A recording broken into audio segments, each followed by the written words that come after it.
Hello and welcome to the Story Pilgrim, the Theatre Royal Drury Lane. This episode is about a place and career that is extremely close to my heart, the theatre, and in particular, the Theatre Royal Drury Lane.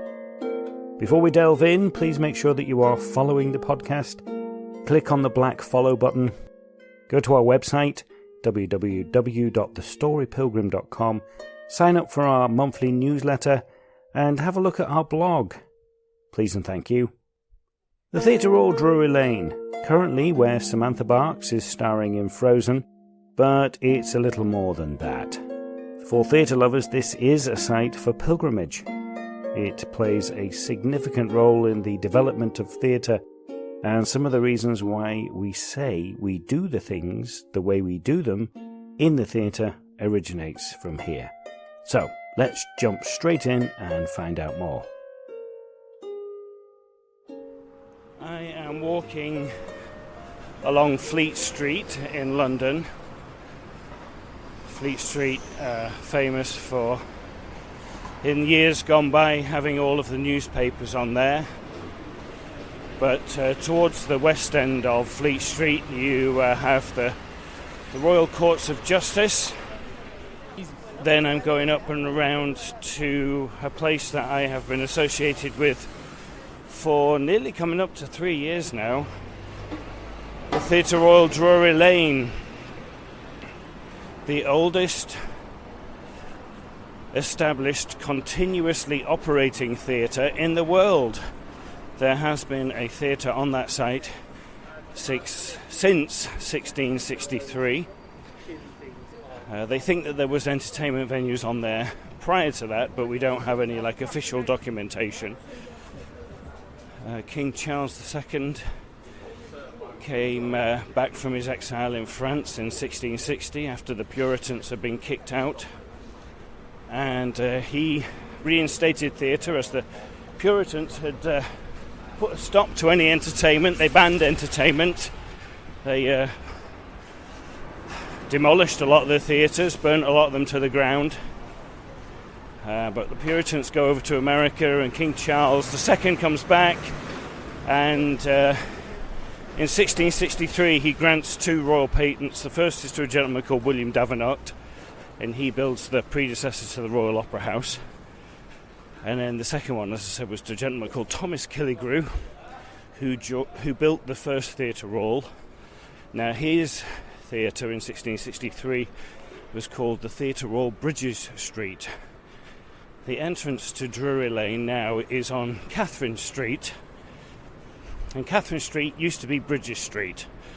So his theatre was called the Theatre Royal Bridges Street.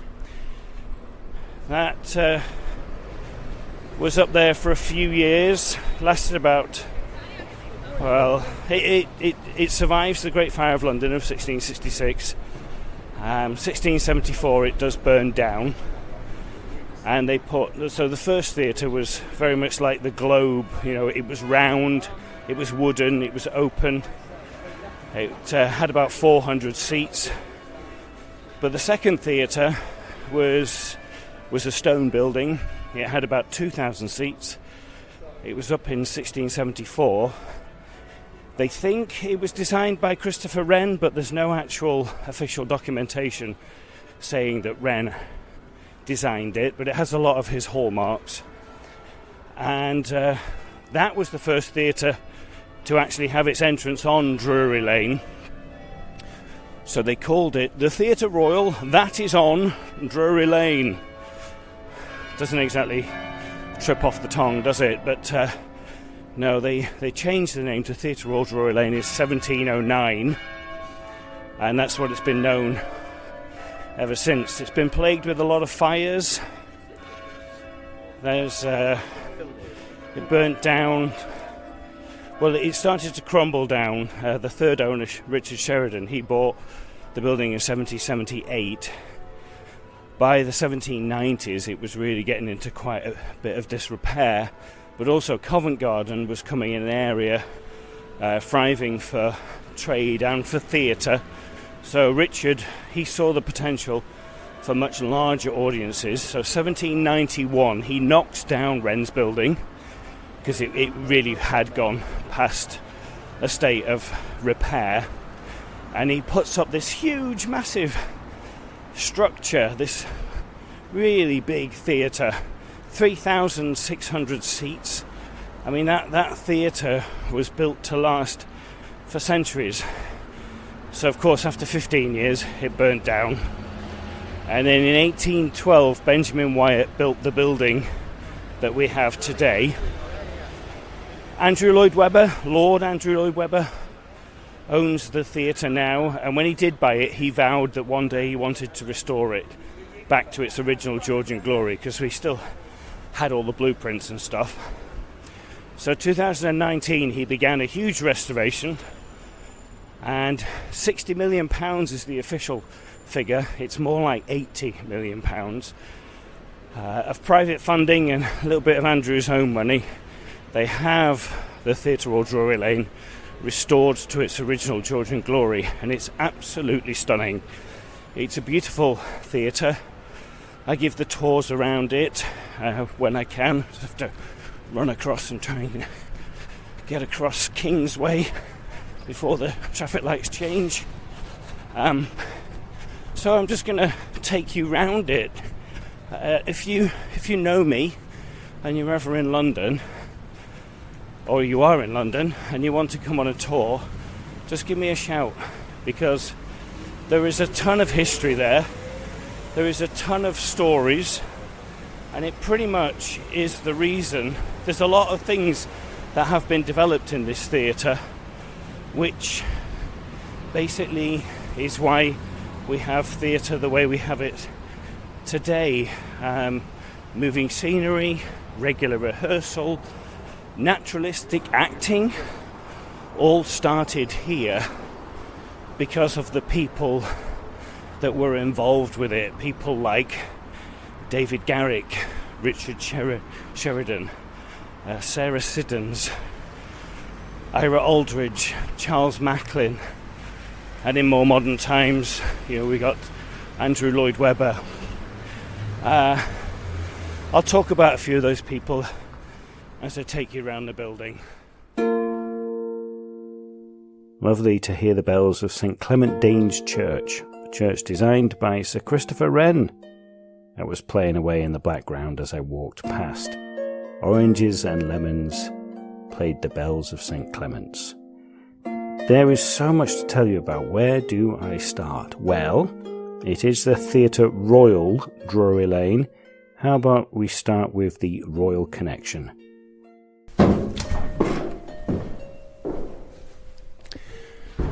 So here I am in the Royal Retiring Room. If any royalty come, this is their private area where they can just let down their guard. There's a double door and then another single door which goes out to the Royal Box. Every reigning British monarch since 1812, bar one, has retired in this room when they were the monarch. The one is King Charles. He hasn't been here since he's been made king, but he has obviously been here as the Prince of Wales many, many times. There's stories of Diana being in here with a young William and Harry, and them throwing ice creams at each other. There's a wonderful painting in here of June, actress, singer, dancer, painted by Herbert Draper. June was an actor here, and sadly, she was in her early teenage years. She fell underneath the stage and fell into the workings of the hydraulic lifts and stuff, and she died underneath the stage. So there's a little dedication to her here. And then there's a wonderful painting here by G.D. Leslie called Fortunes. It's a beautiful painting. It's one of my favourites. It's just of some ladies and children sat by a little stream. There's a lady dropping flowers into the stream. And Andrew bought that in 2019, I think for about £230,000. There's a genuine Waterford crystal chandelier in here, which is worth about $250,000. But yeah, talking about us being the only theatre in the world to have two royal boxes, George III came here a lot while he could. He loved all of the theatre here. And one evening, the story goes that he was waiting for a production to begin, and his son, the Prince Regent, who was later to become George IV, walks in drunk as a skunk. They get into a little kerfuffle, they get into a little fight. We have to physically pull them apart. We had to put his son on one side and George on the other. And so they were basically, George was banished to the other side of the theatre. So that's how we ended up having 2 royal boxes here at Drury Lane, and remain so. In the King's Gallery, there's some wonderful paintings in here. They're all copies, but there's one of Charles II, Nell Gwyn, Thomas Killigrew, Richard Sheridan, David Garrick, George II. And there's a lovely picture here of Drury Lane when it burnt down in 1812. It pretty much lit up the entire skyline because it was one of the tallest buildings at that point. There's a real famous quote from Richard Sheridan. He was the owner of it at that time. He rushed over here. He was in Parliament debating. He got over here, and by the time he got here, the flames had hit the roof. There was nothing that he could do. So the story goes is that he just walked across the road to a pub. He got himself a drink, he sat in the window, and he just watched his theatre burn to the ground. Apparently somebody asked him, well, what are you doing? And he said, may a man not take a glass of wine by his own fireside? Poor Richard, in that moment, he still had a little bit of humour. He was plunged into a lot of debt by that, but he does end up marrying well, and he gets himself out of debt, so all was well in the end. I'm on the upper level of our rotunda now, and you can hear it's quite echoey. Echo! And that's because the roof is designed on the Parthenon from Rome. It looks absolutely stunning. And then you look down to the lower rotunda, and there's some statues in there. There's 2 of Shakespeare. One of them was outside the building for quite a long time. The other one, which stands in the middle, is quite famous. It's a copy of a famous Shakespeare statue. The actual proper one, is in the British Museum. But the interesting thing about that is it is Shakespeare's head, obviously, because it's Shakespeare, but the body was modelled on David Garrick. So David Garrick's statue is also in there. There's Edmund Kean in there, and then Michael Balfe. Michael Balfe was a musical director here, and he only wrote opera. And he felt that was really classist. Only the rich people came to write opera, so he wanted to write something for the everyday man in the street. So in 1843, he writes The Bohemian Girl. Amazing music, but terrible lyrics apparently. But that went on to be like the blueprint for the modern musical. It toured around. It was a huge success. So we have Michael to thank for every musical written since, apart from Grease 2. I'm not putting that in the list. The origins of the modern-day musical, The Bohemian Girl of 1843. Fancy a spot of afternoon tea? Don't mind if I do. Let's head off to the Grand Saloon.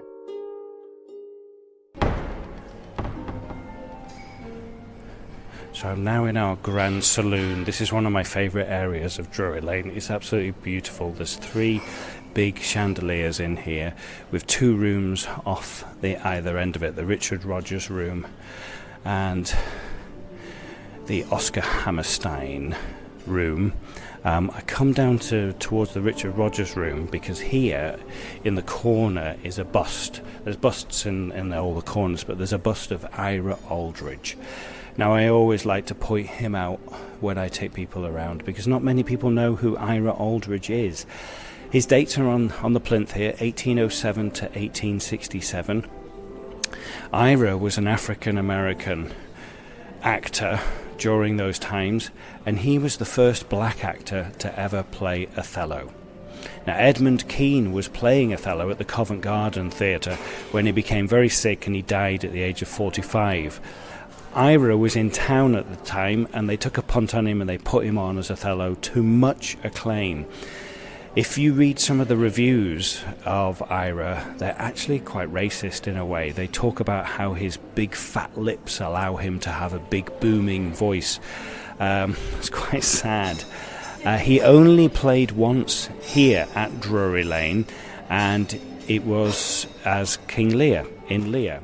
And when he did, they asked him to chalk up.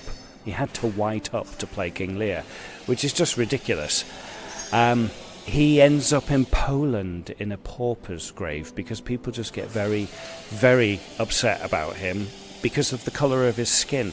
And we talk about today how diversity and inclusivity is so important.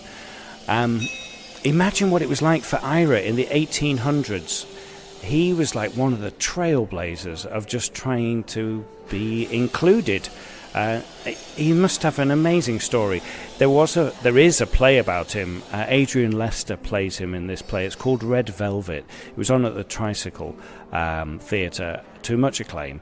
I think Ira's history needs to be pulled out there. So Adrian, if you're listening, Denzel Washington, if you're listening, Idris Elba, if you're listening, please play him in a movie, because his story really needs to get put out there. So important. If I come out from the Grand Saloon and come round the back of the area, we come to an area, a corridor, side of the auditorium, and there's this wonderful painting by Ronnie Wood of the Rolling Stones, and it's just got loads of people on it. It's just like, it's at the Ivy, so I think it's called the Ivy. Does it have a name here? Yeah, the Ivy, Ronnie Wood 2000, and it just has a load of celebrities. So if I just Des Lynam, Melvin Bragg, Naomi Campbell, Eddie Jordan, Elaine Page, Michael Parkinson, Bill Kenwright, Tom Stoppard, Mick Jagger, Louise Fennell, Charlie Watts, Keith Richards, Jimmy White, Jane Britt, David Furnish, Don Black, Elton John, Michael White, Alan Yentob, Kate Moss, Afghan Mystery, Sally Green, Morella Fostrop, Don Black, Ronnie's in there, Anita Land, Betty Jackson. It's a wonderful thing. We don't take people on tour here, and there's not many people that are going to see this. So if you ever do come with me, ask me about the painting by Ronnie Wood. It's really, really cool.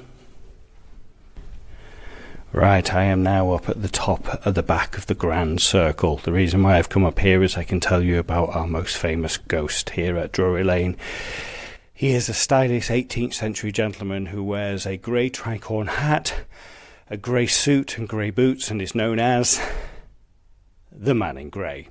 Yeah, so he typically walks across the top of the Grand Circle, as I am doing now. He will walk down the aisle. He walks out into midair, he turns left and he walks through the wall.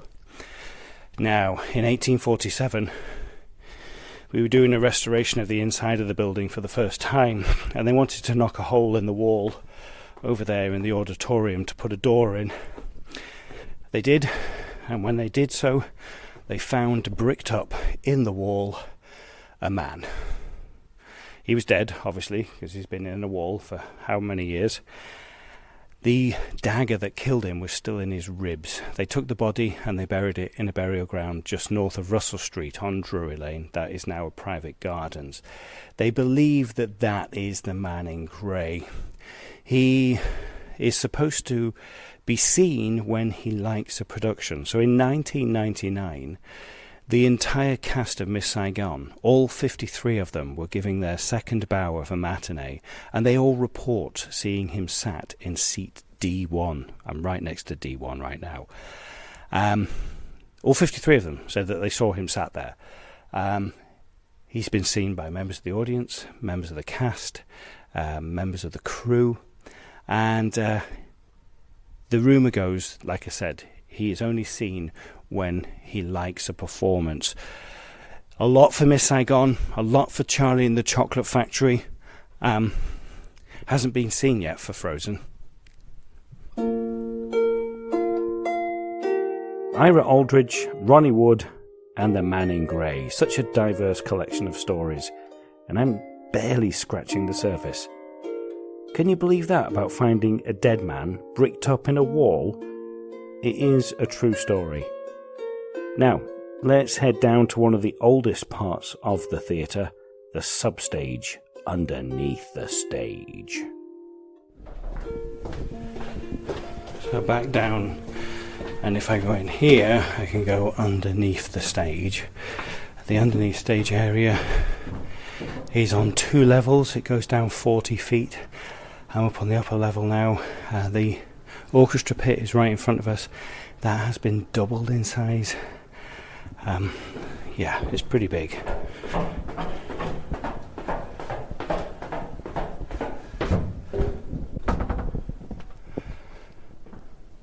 So I'm now on stage right wings, and the wings here are very thin. It's the deepest stage in London. It goes back 80 feet, it's about 40 feet across. But the wings are very, very thin. They're only about 10 feet on either side. And in Frozen, you have this massive long bridge that comes across. And people are like, how does that come across? It basically concertinas. I'm stood next to the bridge now. It's upstage behind the backdrop. And it just basically concertinas and rolls its way out. And it's on a track. You can see the track, and there's ropes in the stage. So it's really, really clever. They're set up for a concert tonight. So the stages they've put are completely black flooring over it. But it is one of the most spectacular stages now. I'm going to go into the auditorium and tell you about what we can do with the stage. So I am in our auditorium. I'm sat in B26 in the Royal Circle, one of the best seats in the house because you're up 1 level and you get a direct view onto the stage. 1,993 seats. That's about 200 seats less than the old auditorium. The old auditorium had quite a lot of sightline issues, and during the restoration they thought about something that people don't really usually think about when you are building a theatre, and that's leg room. They took out four rows in the stalls to create more leg room down there. And what they've done up in the circles, you've got the Royal Circle, the Dress Circle and the balcony. They've moved them closer to the stage. So that not only makes you feel more connected with the stage, but it also gives you more room in the circles. So you get great leg room in here now. In the auditorium, what they've done is on the Prince's side, they've embroidered every seat with the feathers of the Prince of Wales. And on the King's side, you have the monarch's crest. So if you do come and see a show here, just check your seat and see if you're a guest of the Prince or a guest of the King. Now, the most impressive thing that they can do here at Theatre Royal Drury Lane now is that they can take down the front of the Royal Circle. So the Royal Circle front will just come off. They can raise the level of the stage to the Royal Circle level, basically taking out the stalls, and then they will create a whole new floor. And that way, what they'll be able to do is they can be able to do then theatre in the round, theatre in the thrust. It's going to be amazing. Andrew Lloyd Webber has said that he wants to bring Shakespeare back to this theatre, and I believe that's probably what they'll do when they do it. We've no idea when that's going to happen, because Frozen is on here until September 24, and at the moment we don't know what's happening after that. It's a beautiful theatre. It is a stunning theatre, and I like to think the reason why we have Frozen in it after the restoration is, well, you think about who the primary audience is for Frozen. It's children. They come and they have this amazing, grand first experience of live theatre. Hopefully, they are going to be hooked for life, and we have theatre lovers growing up with this amazing experience. Shall we get back to our theatre history lesson? Come on then. I am now sat in our royal box. It is a Friday, and they are getting ready for an evening performance. It's about 1:45, so they're clearing the stage, they're testing the lights, they are testing the sound, they're clearing it up from all that happened last night. Now, the reason why I'm in the royal box, I've mentioned about how we are the only theatre in the world to have 2 royal boxes. Well, boxes actually originate from Drury Lane. David Garrick was our actor manager here from 1747 to 1776. And he was quite an innovator. He gave us things like moving scenery, regular rehearsals, footlights. He put footlights in to create more of a 3D effect upon stage. He also would use coloured lights. He would wrap coloured silks around a candle. And ironically, when we hear about that, he also was a stickler for rigorous safety standards. He also asked his actors to act naturalistically. Prior to that, they would always use like big, bold, over-the-top gestures. There was a lot of shouting involved. If you were the first actor to originate a role, every actor that played that role after you was expected to do exactly the same as you. Same gestures, same inflections, everything. So he changed all of that, and he introduced naturalistic acting. But when he did, he had a problem. It was possible for you as a member of the audience to buy a seat and actually sit on the stage. It was typically bought by rich young men who wanted to show off their latest fashions. They didn't have TikTok or Instagram back in those days, so their social media was buying a seat on a stage and showing off in front of the entire audience. Now, when David introduced naturalistic acting, he said, well, you can't stay there because you're not part of my play. So he created, as a concession, areas on the side of the stage, boxes where people could still see them. I believe that there is one theatre in this country that still has its boxes on the stage. It's called the Georgian Theatre in Richmond, Yorkshire. It's a tiny, delightful, beautiful little theatre. If you ever have a chance of going there, go. I've had the pleasure of performing there, and it is stunning. Richmond, Yorkshire, the Georgian Theatre. But over the years, the boxes have moved, and they've moved off stage, and they are now where they are.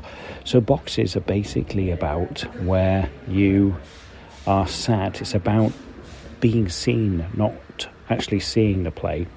And another thing that happened before that, David Garrick started to use things on stage, and these gentlemen that were sat on stage, they would take these things before he kicked them off. They would start stealing things, little mementos to show off and say, hey, look, I got this from a Garrick production. So it proved expensive for Garrick to have to keep on like making these things and put them back. So he started to stamp in ink everything that was on the stage, property of the theatre. That then gets shortened to theatre properties, and it then gets shortened to props. And that's where we get the word props from basically rich men stealing. But the fact that started here in this theatre, and now not just in theatre, but in film and television throughout the entire world, we use the term props, and it originated here at Theatre Royal Drury Lane. That's pretty cool, and I'm really, that's why I love showing people around this place, because there is so much to it that is important to my life as an actor, and in particular as a theatre actor. It's so significant.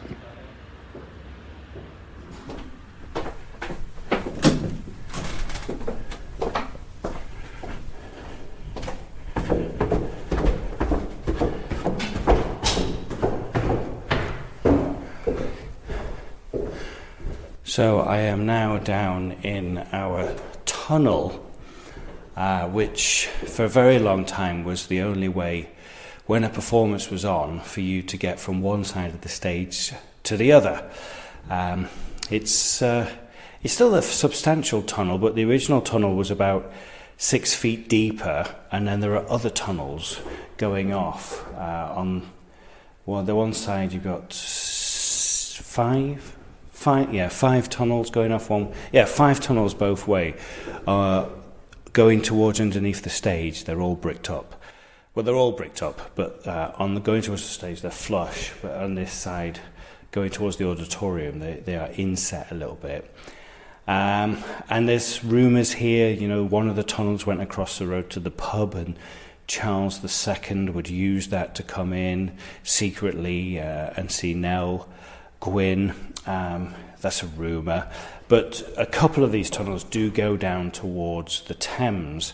And now when a sailor's ship was in dock, they would find work elsewhere because they weren't paid a wage, and it'd be a couple of weeks, 2-3 weeks they'd be in dock for.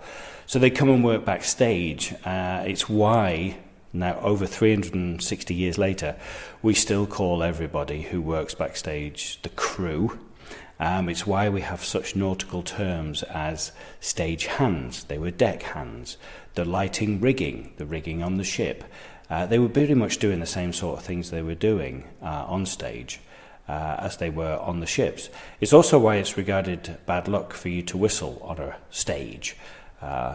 It comes from the sailors. When the sailors were out at work at sea, they would use a code of whistles to raise and lower the sails, because a whistle could be heard much better over the wind and the sea. So they would use those same codes when they were in the wings and in the fly tower, raising and lower the scenery. So if you're an actor on stage and you just happen to whistle one of those codes, it is going to mean they're just going to drop a ton of scenery in. It's going to come down, hit you on the head, and not very good circumstances there. In this tunnel we have a wonderful lighting effect here with these just wonderful lights. There's 5 of them just hanging down, and we talk about some of our ghosts here. Particularly we talk about Charles Macklin and Dan Leno.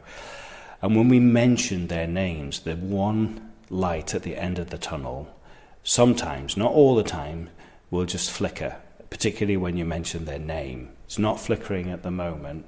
It is dimmer than all the others. That might just be because it's an older bulb. But it will flicker when you mention their names. And a couple of times it just completely goes out. Just the one. It's really weird. So there are things happening in this theatre that you just don't have an explanation for. Somebody, when I was getting ready for this, like 2.5 years ago, when I was rehearsing, I was in the Rotunda area. I was on my own, there was nobody near me, and I genuinely heard somebody whisper Darren in my ear, Darren. And there was nobody there. And one of the ghosts, Charles Macklin, is supposed to shout out people's names because he knew everybody in the theatre. So that didn't happen in this area, it happened out in the Rotunda area. But yeah, our tunnel, the oldest part of the building. The Theatre Royal Drury Lane, 361 years of theatrical history. It's a history where modern theatre began. It is a gem in the world of theatre, and I highly recommend you pay it a visit. Whether you live in London or you're visiting, come down and say hi. Frozen is playing until September 2024, and rumour has it that after that it will be a series of one-off concerts up until Christmas, and then it will be White Christmas. But all of that is just a rumour at the moment. The Story Pilgrim was written and performed, produced by me, Darren Hill. Anya Backer played the original music on the wonderful Sean the Harp. Please remember to like this podcast, click on that follow button so you make sure that you never miss an episode. Sign up for our newsletter, find us on social media, just search The Story Pilgrim. Thank you for joining us. Keep listening, and buen camino.